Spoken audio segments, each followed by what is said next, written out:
So you've won in small claims court. Congratulations. But now what? How do you collect on your judgment? I'm going to talk about that right after this. Yes. Hey everyone, welcome back to the Mr. Small Claims Court YouTube channel. Very grateful to have you. I'm Jordan Farkas. And for those of you who have subscribed, you have an idea of who I am, and thank you for subscribing. For those who haven't, please hit that subscribe button and the notification bell so that you don't miss a future video. It also helps me to continue to produce videos just like this to help you win in small claims court. If you wanted to learn more about me as well, you can check out my bio video on the homepage of this channel. Now, without further ado, let's talk about today's topic, which is how to collect on a small claims court judgment. Now, what do I mean by how do I collect? Well, a lot of people don't realize that suing in small claims court and then winning is oftentimes only, as they say, half the battle. Meaning, in almost all small claims courts, it's up to you, the one who has won at trial, to actually go and get your money that's been awarded to you at a small claims court trial. The court isn't going to magically hand you a check coming out of the defendant's bank account into your pocket the minute you get judgment. It does happen from time to time that you win in court and the other party, the losing party, proceeds to hand you the money on the spot. I have seen that happen, but that's highly unlikely and not the usual case. In most cases, the defendant has a certain period of time to actually make the payment, depending on where you are in the world. And oftentimes the defendants let that time period lapse, so that it's up to you, the plaintiff, or the one in this case who won, to go and collect on your judgment. In a lot of courts, by the way, you go from being called the plaintiff to the judgment creditor, for example. You're now the creditor because the defendant, the judgment debtor, has a debt to you as the creditor.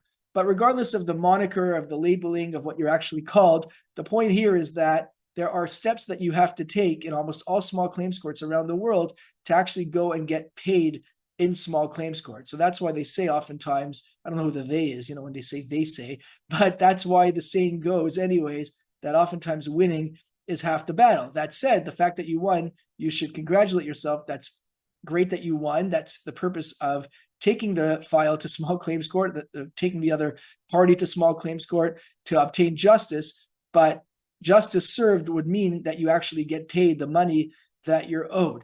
So that's why I want to talk about that in this video. This is very crucial for you to understand, not only that you have to take steps in order to get paid, but that you should realize what those steps are. Now, with that said, the reality is, as I often repeat in these videos, that the terminology and the means of collecting on judgment are going to be different in courts around the world. So a lot of this video will be based on various principles that come from my experience as a small claims court lawyer in Ontario, Canada. And there's no doubt that it may be different in the New York small claims court, in the London small claims court, wherever you are watching this video around the world.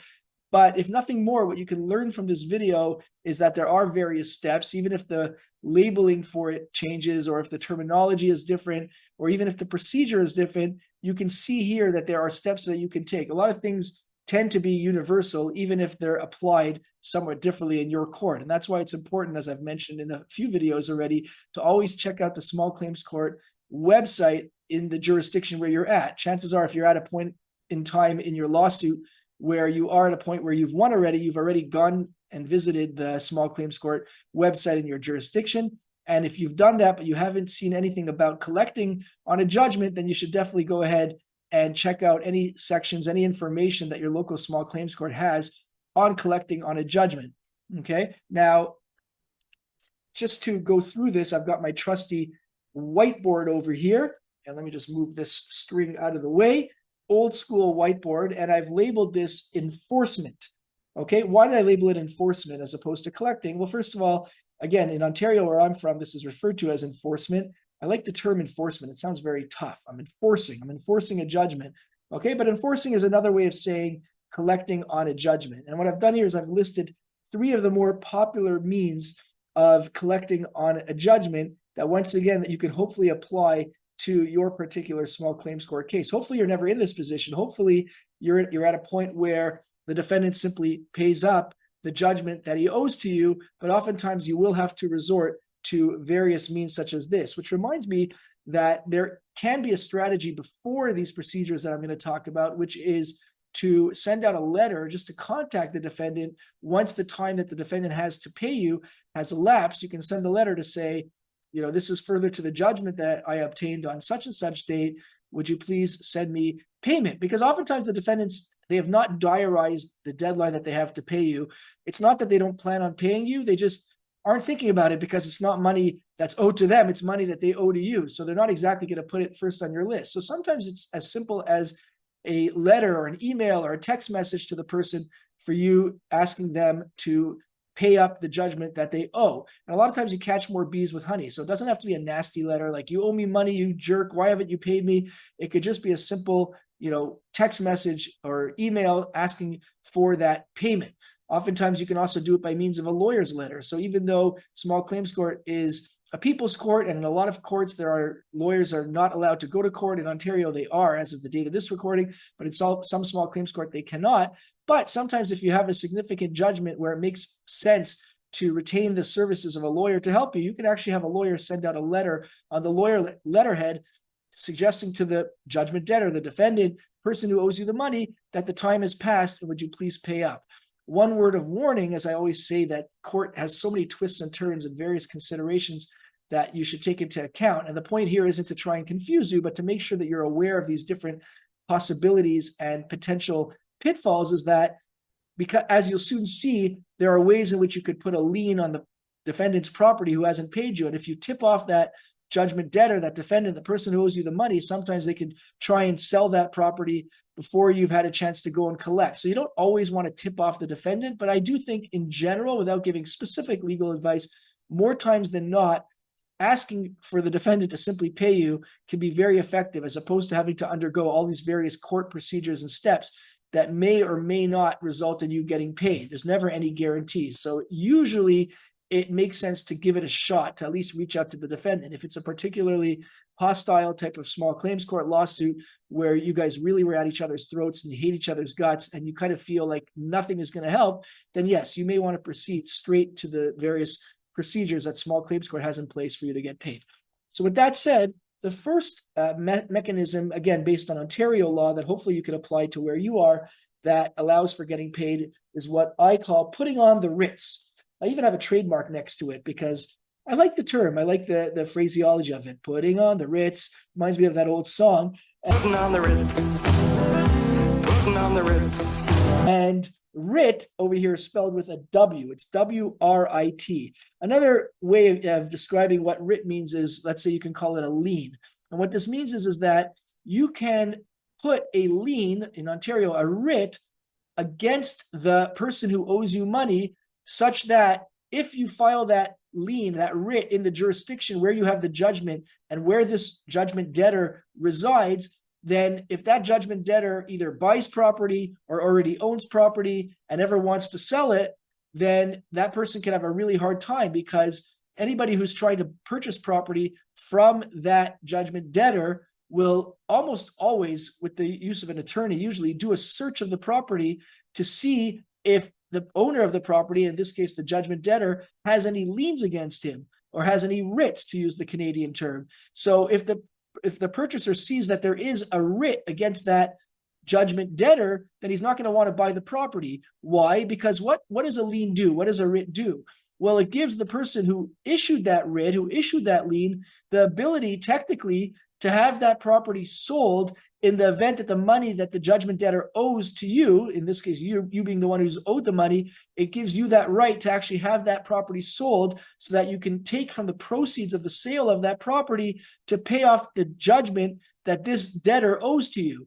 And anybody who's buying property obviously doesn't want to have that eventuality, because they want to know that when they're buying a property, they're buying it free and clear. So a very effective means of attempting to get paid on a small claims court judgment is putting a lien against the judgment debtor against any sort of property that the judgment debtor has or may has in the future. Now, in Ontario and likely in all sorts of jurisdictions around the world, the liens tend to expire. In Ontario, as of the date of this recording, I'm retired now, but I believe it's still 6 years. So before the 6 years expires, you have to make sure to renew that lien and to renew that writ to make sure that you have that against the judgment debtor. okay? Because otherwise, if it expires, even if you once had a lien on the property or against this judgment debtor, if it expires, then any potential purchaser of the property who's doing a search isn't going to see that lien, and that sale can go ahead without any sort of consequence ever happening for you to get paid. So it's very important to make sure you're always renewing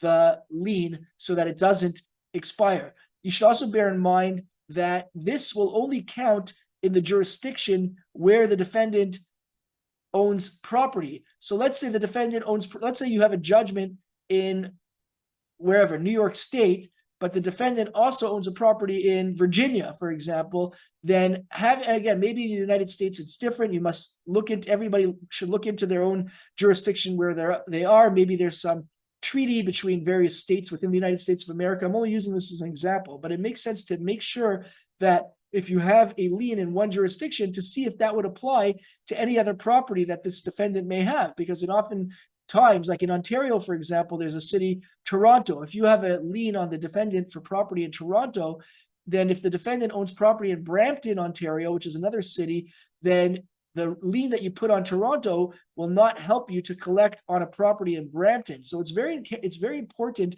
to try and determine where, in what jurisdiction, the judgment debtor who owes you money has property or may own property in the future. Obviously, very hard to predict future property, very difficult.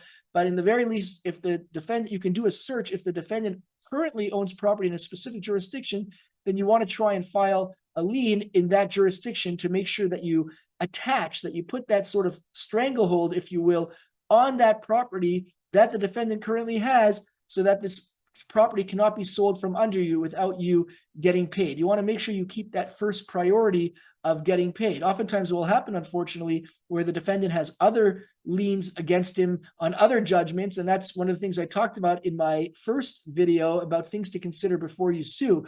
Hopefully you've done your research before you filed your lawsuit to see if the judgment debtor had other judgments against him, because the more judgments there are against him, the less of a chance that you're going to get paid. Okay, so let's say, for example, you have a judgment for $10,000, but there's another judgment out there, even from higher court, not small claims court, that the judgment debtor has to somebody else for $200,000, and the property is only worth $190,000. Then the person who put the lien on first is going to get paid out if that property is ever sold, and you're not, because you're second in priority. So there's two lessons here. One is, as I mentioned from my first video, to try and see what sort of judgments the defendant has against him. And number two is to realize that you may not be first in priority. Number three, actually, a third lesson is to act quickly. And this applies to all means of getting paid. Act quickly, because timing could be everything. The judgment debtor, the minute you get judgment against him, he may know that he has a property and say, oh boy, I better sell this property before the plaintiff, before the judgment creditor, you, goes and puts a lien on my property. So I better act quick. So timing is everything. You want to act immediately. As soon as you have a judgment, immediately you want to take steps to put that lien in place. Even if you decide to go the route of sending a letter, as I talked about earlier, you can still put a lien on at the same time. And if you do get paid, you could always remove that lien. Okay, so it's always better to try and secure your right to get paid and act quickly before something happens that you didn't expect that will preclude you from getting paid. Something else, by the way, is that in addition to putting on the lien in Ontario, you have to then go ahead and proceed with what's known as a sheriff's sale to actually go and sell the property. So really nothing happens automatically. Just because you put on a lien, it doesn't mean that the property is going to automatically be sold. I would guess for other jurisdictions too, not only do you have to put that lien on, but if you actually want to go and sell the property, you have to go and take steps in order to do that. In Ontario, you have to send a certain fee to the sheriff. You have to make requests. You have to send notices to the judgment debtor. There's all sorts of procedures in place. And that's why I say time and again, you should check out the website of the small claims court where you are to learn what the procedure is for collecting. Not only know that there's a concept of a lien or a writ of seizure and sale, but also how you go about doing that and what each step of the process is. I should also mention, by the way, that there's other types of liens. There's liens on personal property. So for example, if you know that the defendant has a fancy iPhone or a nice car or expensive office equipment, you can actually put liens on the personal property of the defendant as well. It's not limited to land, at least not in Ontario and probably in other jurisdictions as well. So definitely explore what types of liens are available to you. Liens on personal property are a bit harder to track than real estate. Real estate is always a little easier to get a determination of what property the person owns versus personal property. But again, depending on the circumstances, you may know for a fact that the defendant drives a certain car and have that VIN number and license plate number. So don't limit yourself to only putting liens necessarily on land, where you can also do it on movables, personal property, such as cars and expensive, not just, it doesn't have to be expensive, but office equipment. So that's putting on the writs.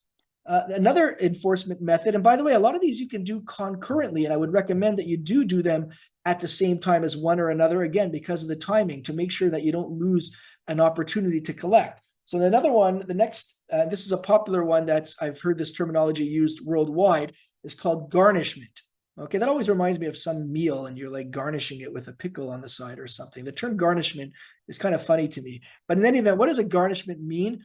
In essence, what a garnishment means is that, and I'm simplifying, let's say the judgment debtor owes you $10,000, but the judgment debtor is owed $10,000 himself. So you can garnish the $10,000 that otherwise would be coming to the judgment debtor to go straight to you.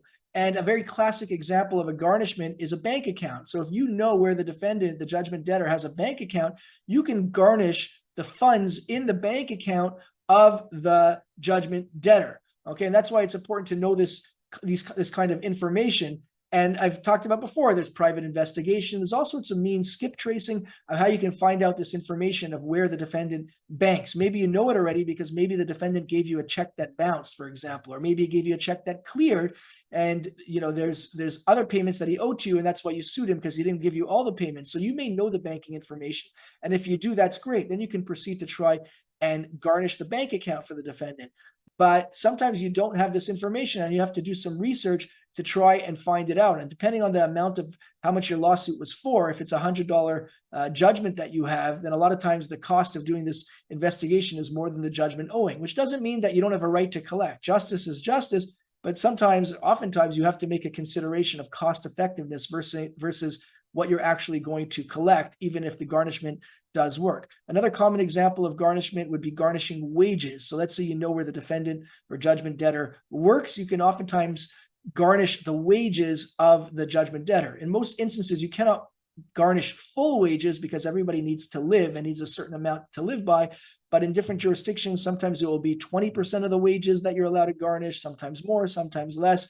The point is that the wages of the judgment debtor is another means of attempting to garnish money that would otherwise be going to the judgment debtor that you can garnish to you.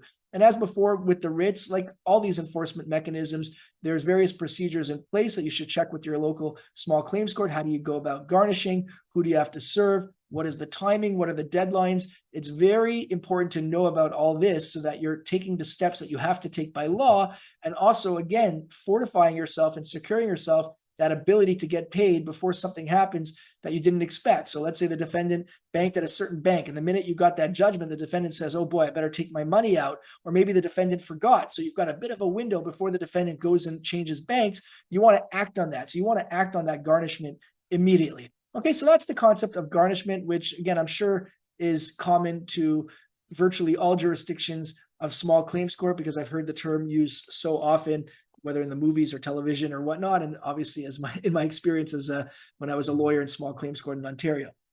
And finally, the third method I have jotted down here, and again, there may be others in other small claims court, but the third main one, at least for Ontario, is known as an examination in aid of execution.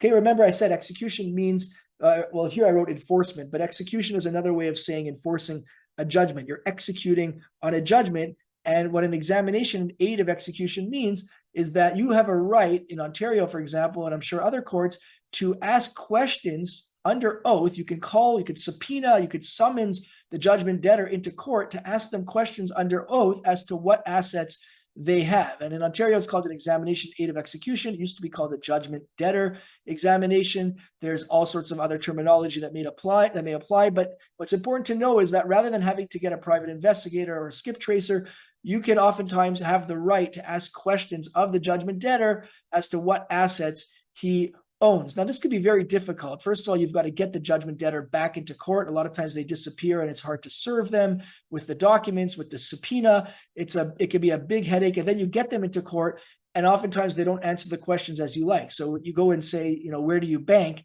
And the judgment debtor may simply not tell the truth, or just avoid telling the truth or not give full and complete answers. And the judge in Ontario anyways is kind of supposed to help the process along, and a lot of judges are excellent at doing that, but a lot of judges, unfortunately, from my experience, don't really help the process that much. You're really on your own to try and determine what you can. So don't ever rely on such an examination to give you all the information that you need necessarily, but it can be an effective tool to allow you to know where those assets are of the judgment debtor. Okay, so look out for a procedure similar to this one that I've talked about, an examination of aid of execution that can help you collect on a judgment, where you have the ability to ask the judgment debtor himself questions under oath as to his assets. Okay, so that concludes this talk on collection. Just to do a brief summary, we've got here 3 types of enforcement in Ontario that I would surmise can apply, even if with different terminology or different labeling or different way of characterizing it, will hopefully apply in your small claims court, but at least we'll give you an idea of what to look for in your small claims court to see what procedures are available to you. The number 1 is called putting on the writ, so that's known as a writ of seizure and sale, either of land or of personal property, and that can be known as a lien in many jurisdictions, L-I-E-N, and that can be very effective to stop the defendant from getting rid of property or selling or conveying property that the defendant owns, so that you can actually collect first on the proceeds from the sale of that property. You can decide to make that sale of the property, or I didn't mention before, if the defendant happens to be selling that property, then again, you will be paid out first. So putting on that lien is an excellent way of trying to secure the money that's owed to you under the judgment. Number 2, we talked about garnishment. Common examples of garnishment are garnishing bank accounts belonging to judgment debtors, or garnishing wages belonging to judgment debtors under their employment. And finally, number 3 is examination in aid of execution, used to be called the judgment debtor examination, where you can actually have the defendant subpoenaed or called into court to answer questions about their assets. And then what you do is, the corollary to that is you take that information, obviously, and if it works, and let's say the judgment debtor says, well, I bank at ABC Bank, you go and garnish ABC Bank, because now you have information as to where the judgment debtor banks. Or if the judgment debtor says, I've got property in Minnesota, you go and put a lien in Minnesota, assuming you're allowed to. Again, check your local jurisdiction, just using an example, but you go and put a lien on any sort of property that the judgment debtor owns in Minnesota, so that you can get paid in that instance. I hope you found this video helpful. And as always, if you have any comments or feedback or any questions about your particular case, especially as I'm recording these videos and the channel is in its infancy, you can leave that in the comments below. If I feel it's something that could help everybody, I may just do a video on it. If nothing more, I may at least respond to your question without giving specific legal advice. If you know anybody who has a small claims court lawsuit going on or may have one in the future, feel free to share this video with them. And as always, if you have not hit that subscribe button yet, it takes a second. Hit that subscribe button and the notification bell so you don't miss a future video.